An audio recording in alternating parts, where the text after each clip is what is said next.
Hey everybody, today we are actually going to be doing a walkthrough, an overview of the Godox Xpro II, this right here.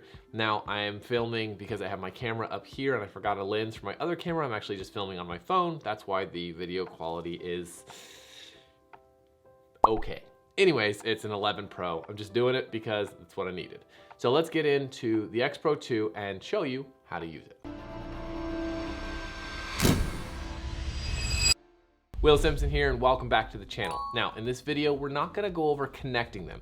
If you don't know how to connect your triggers and stuff like that, you can click this video right here, or I'll also link it in the description and then come back to this video, or finish watching this video and then go to that video. Either way, doesn't matter to me, but let's get into the Xpro. Okay, so here is our Xpro II trigger. Now, the first thing, if you use the Xpro I, you will notice that the design is quite a bit different, but that's okay. It actually works quite well. Honestly, the biggest difference that I notice is the TCM feature is a little different, which we will show a little bit later. So let's get into it first. So the first thing, on the side here, you'll notice that there's two on and off switches. The first on and off is the power button for the Pro trigger. The second one is the focus assist. So down here, you'll notice that there's a little red dot, not red dot, but red little piece there. Now that shoots a little beam out and it helps with the autofocus in low light. So usually I'll just turn them both on. So we're gonna turn them both on. Now when you turn it on, it depends on kind of where you are with this. I've used this many times. So right now I'm on a bunch of the channels here, but let's go ahead and turn on the light. So I'm gonna press menu. Okay, you notice the light comes on. Hopefully that is even better. I don't know, we'll see. And then we're gonna scroll down our menu options to light. I'm gonna select that. Then you have options, 12 seconds. It'll then go off after 12 seconds, off or on. So we're gonna leave it as on. Let's go ahead and press menu. Now, so I'm not holding this the whole time because we are just gonna do a little menu options things, a bunch of menu option things. I'm gonna take my Insta360 stand and I'm just gonna spin this bad boy on, because then the focus for the lens will stay in one spot and people won't get annoyed in the video saying, I can't see it. So let's do that. And then let's switch it to manual focus. Now we are all set for you guys to watch and not miss a thing. Okay, so the first thing is let's connect the V1 with the AD200. Now we have the V1 here. So we're gonna go ahead and turn this one on and we're gonna set it into receiving mode. So you press this button here. This puts it in receiving mode, so the orange screen. Now that it's in receiving mode, we'll notice that it's in group A. If we wanna switch that, we press group, and we can switch it by just pressing and cycling through that. We're just going to leave it at A, and make sure the channel, we have it at 21, so that's important to remember. So now that one is on. Okay, good. Let's do our AD200 Pro. Go ahead and turn the auto light off, there we go. And we see we have channel 21 also. Now we'll also see that the Godox AD200 is also in channel or group A. We want to switch that to group B. So switch it to B and there we go. So now we have our flashes on and in the proper channels and groups. Good, so first thing, we're going to make sure that our trigger is in the right group. So first thing we're gonna do is press the menu button and go to the top. This is where you'll find your groups, your IDs, etc. This looks like a little Wi-Fi button. So click this, channel 21. Remember, the other two were in channel 21. That is good to go.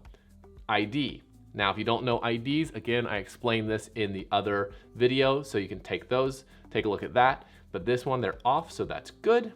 And scan. Scan allows you to, the trigger itself will scan the area and see which are the best channels for you to use. Let's say you're shooting around a lot of people. Well, this will allow you to find channels that aren't in use and work better for you. Distance. This gives you an option between a shorter distance and a longer distance. I leave it at 1 to 100 meters. Let's say again, if you were shooting around a lot of people, you could switch it to 0-30 and that way it would be a little shorter range. But for me, for all my purposes, I've always used it at 1 and 100. So then we'll go back. The only problem with using this 360 thing is it can spin. Whee! That's not helpful for us. Now the thing about this menu, there are a lot of menu options, but you don't necessarily need to know all of them. So I'm not gonna go through all of them. If you wanna go through each one, then you can do that yourself. They're pretty self-explanatory, but again, it's not necessarily necessary. I rarely mess with any of the other settings. It just connects and I use it and it's all good. Really, the only other one that I use is the TCM feature, and we're gonna show you how to use that one a little bit later in this video. But let's go back to the menu of the actual flashes.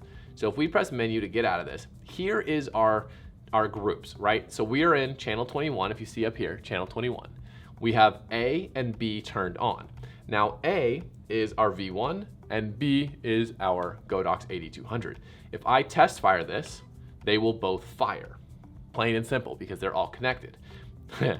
Now, really quick, I have had it where the triggers just don't fire. They're in the same channels, same groups, and they just don't fire. I did the most technical fix you can imagine. I turned them off and turned them back on again, and it worked fine. Amazing. Also, you can try wiping off the connector of the Xpro C when you put it on the camera and the hot shoe on the camera. Sometimes that helps too, but I know, mind-blowing trick. Anyways, if you want to change certain things, if you want to change the group that one of the flashes are in, you do that on the flash itself.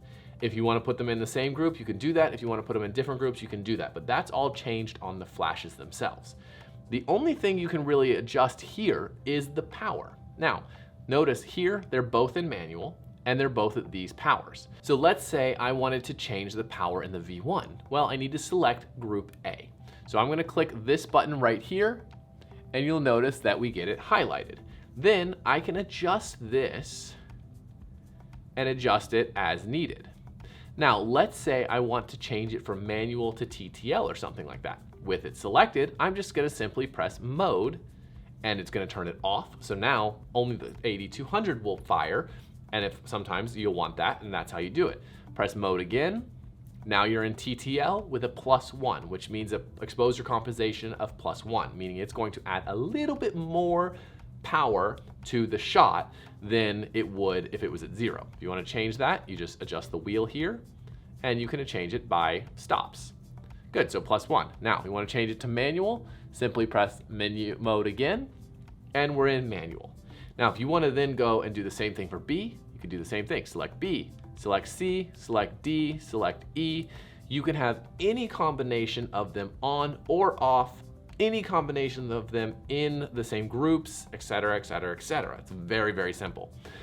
Now, let's say you want to see a bigger readout of one of the flashes, right? So this plus sign here, if you press plus, you'll zoom in on A.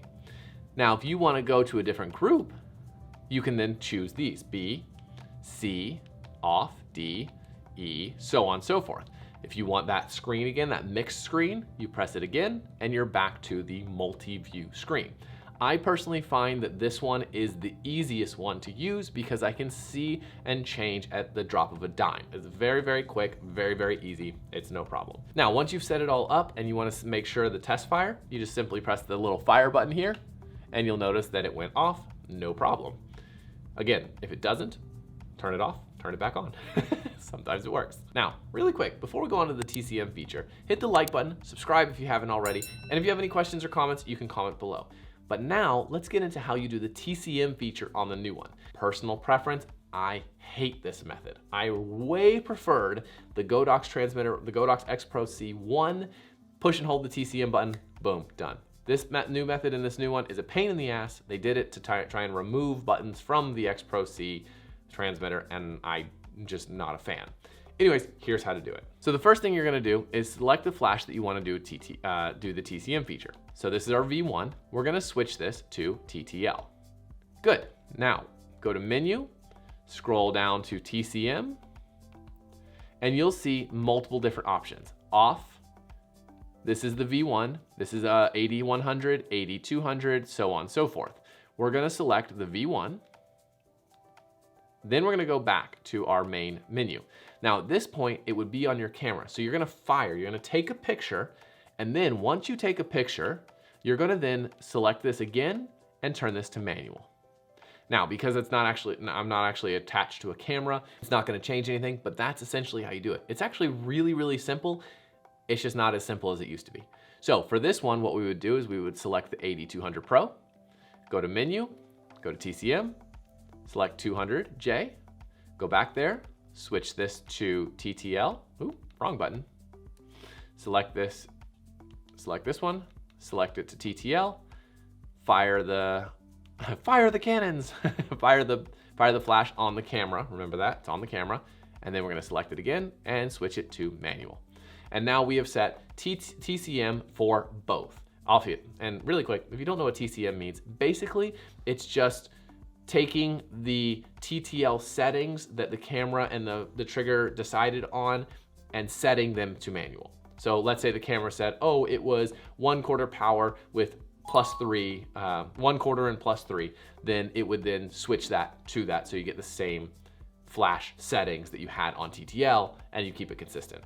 Anyways, that's the simplicity of this trigger. It's very easy, very simple. Sometimes there's a lot of stuff to it, so it seems really complicated, but it's really not. So hit the like button, subscribe if you haven't already. If you have any questions or comments, feel free to comment below. Check out the description for lots and lots of goodies. But if you want to keep watching some cool videos of mine, YouTube recommends this one, I recommend this one, and I will see you next week.